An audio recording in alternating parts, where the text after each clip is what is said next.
Hey guys, thanks again for tuning in. Hope this video helps some people in the future.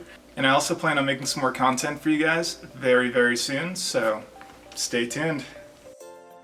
Today we're going to be looking at an unboxing and install of the CTS Turbo TestPipe. This part is designed to replace the stock converter with a 3-inch stainless steel straight pipe. I personally am a big fan of the CTS placard welded on the pipe. Also included in this kit are the top and bottom exhaust gaskets along with the replacement hex nuts. I've made sure to link this exact kit in the description. Starting off, you're going to want to remove the airbox. Unclip the mass airflow sensor. This clamp will be a 7mm. Remove the intake air shroud. Lift up and put the airbox to the side. Do not leave the intake pipe exposed. Locate the front O2 sensor on the passenger side of the vehicle. Locate the rear O2 sensor on the driver's side of the vehicle. This wiring harness on the back side of the engine can be a bit confusing. Make sure to take a flashlight and double check the wires that you're unplugging. Alright, so quick pro tip for you guys. This right here is your most important tool, a penetrating catalyst. You are going to want to heavily coat all 7 bolts with this multiple times. Start spraying a penetrating catalyst on all 4 of the turbine housing bolts. Get out your floor jack and put your car up on jack stands. Note that you'll be dropping the exhaust later, so make sure you raise the rear as well. Just to be safe, get at least 6 jack stands under the frame of the car. Spray the bottom 3 flex bolts and repeat this process 3 to 4 times. This will make a mess on your garage floor, so set up a drip tray.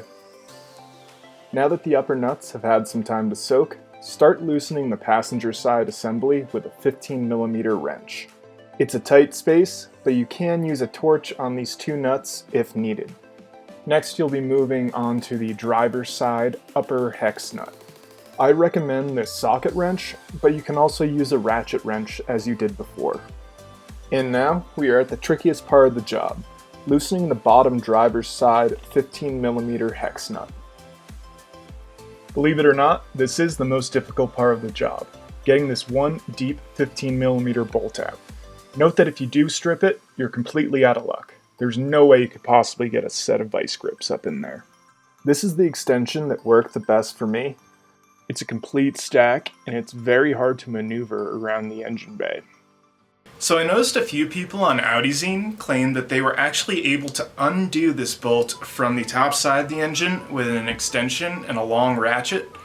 I wasn't able to do this, but I mean, definitely give it a shot. It's a lot easier than running the crazy extension that I'm doing. Starting from the top, this will be a deep 15mm attached to a swivel, to a 3/8 foot long extension, to a second swivel, to a 6-inch extension, to a 3-inch extension, to a socket wrench.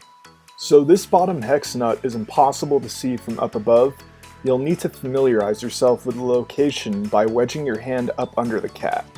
You will be guiding the deep 15mm socket completely by feel. This next step will require 2 people. Here we are on the underside of the vehicle with the foot-long extension facing upwards on the left side of the converter. A second person will need to click in this middle section. Please see the diagram. Slowly feed and click in the extension.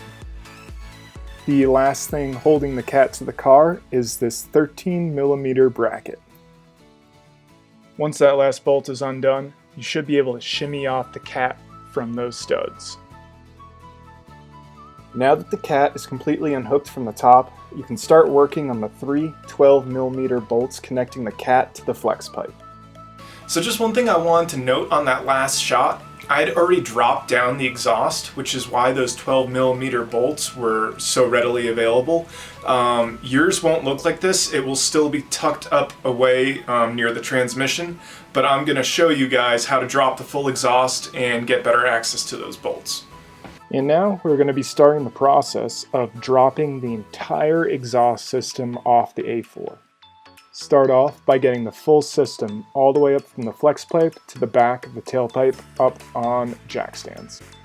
A floor jack is a great way to support the center resonator. Remove the 4 16mm bolts holding up this bracket. This is located right in the center of the vehicle. Locate and remove all the 12mm bolts holding up the exhaust brackets. You'll need at least a 6-inch extension for these tucked away bolts. Note that all of these bolts were quite rusty, so PB Blaster is a must. The goal of this is to push the CAT down and out towards the bottom of the vehicle. This will make it 10 times easier to access those 12mm bolts. Well, I hope you guys have better luck extracting these 3 12mm bolts than I did. All of the bolts were extremely disformed and immediately stripped on me as soon as I started working on them. I tried using PB Blaster, I tried using vice grips, I tried using heat, blowtorch, I tried everything, different sockets, and nothing seemed to work. So, unfortunately, I did have to drill them out. Here you can see me starting up my Dremel on the highest speed setting to saw off those 12mm hex nuts. You will need at least a 1.5-inch cutting wheel. I recommend a 5-pack of the cutting wheels. You will burn through them. Eventually, the flex pipe will separate. Do not forget to take out this gasket.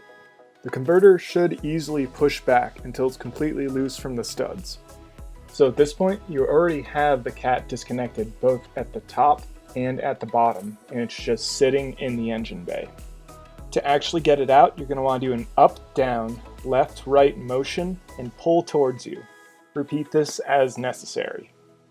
I found that it took around 3 to 5 minutes to get it out, but what really saved me was re-lubricating the side of the CAT with WD-40.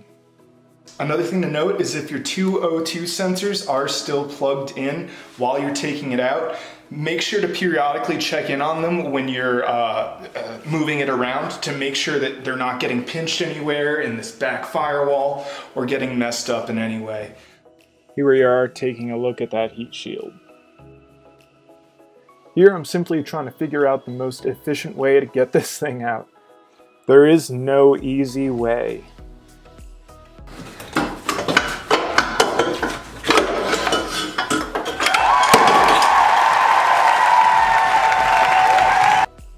And just like that, she's out. Do not forget to remove the old turbo to CAT gasket. Get a large wrench to remove the downstream O2 sensor. Replicate this process for the top sensor. In a nutshell, this is what you'll be left with. Here we have a comparison of the two CATs side by side. When mounting that top stream O2 sensor, make sure you are using the second port. The copper washer will transfer over to the new O2 sensor. Reinstall the O2 sensor. Make sure these are snug but not overly tight. This will be the final product. Do not forget to take out the original bracket from the converter and install it on the new test pipe.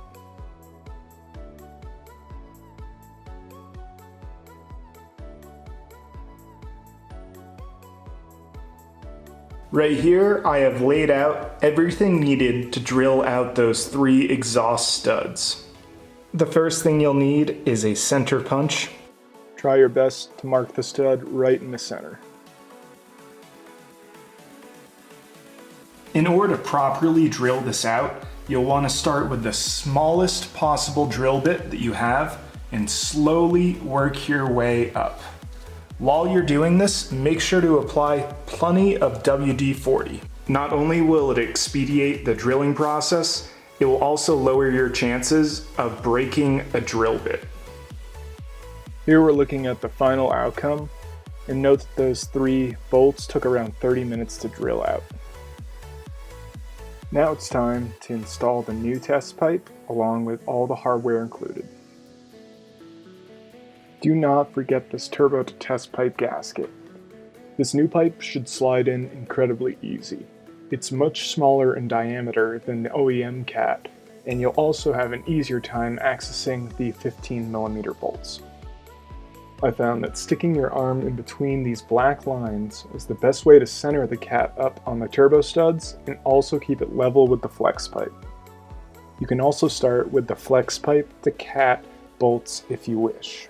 You will want these tight enough where there will be no leaks in the system, but still loose enough to where you'll be able to easily remove them if you need to pass a state emissions test with the OEM converter.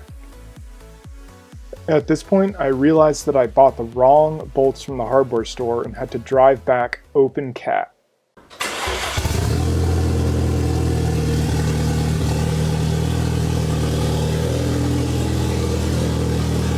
Here I'm showing you guys the new hardware that I purchased to connect the CAT to the flex pipe.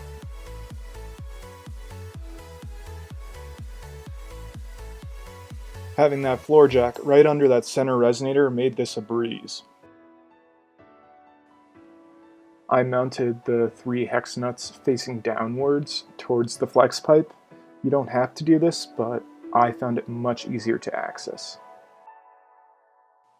Either way, this hardware is going to take an absolute beating, especially if you plan on driving the car in the winter.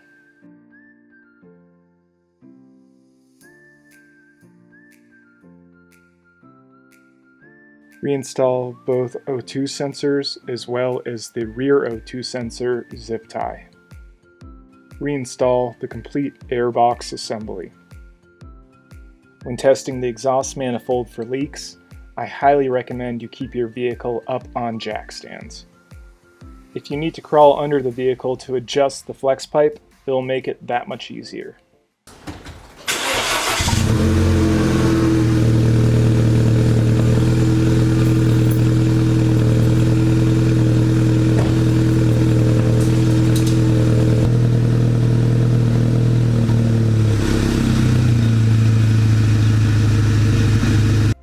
Now it's time to get some footy.